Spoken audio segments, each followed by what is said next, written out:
A la Ronda Nord treballen estos dies a Destall per acabar l'asfaltatge de la carretera. L'empresa concessionària ha finalitzat la plataforma sobre la qual va estar circunvalació de la Pobla i ara última ja la segona capa d'asfalt abans que puga entrar en funcionament.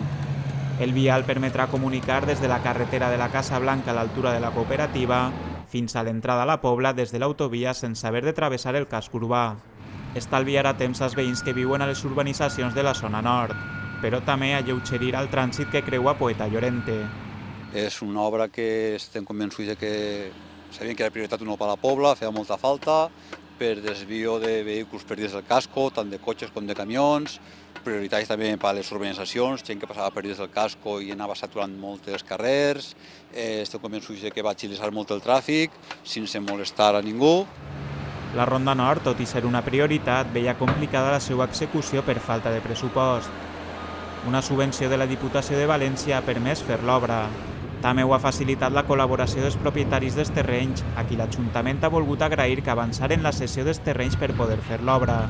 De moment tindrà un carril per sentit i un destinat a bicicletes, però en el futur s'ampliarà.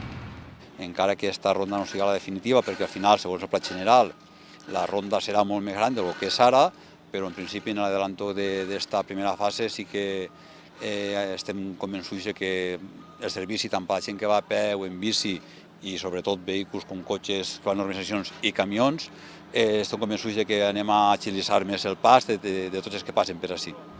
La Ronda Nord connectarà a través de diferents rotondes a les carreteres ja existents. Està previst que l'obra pugui acabar-se este mes de gener.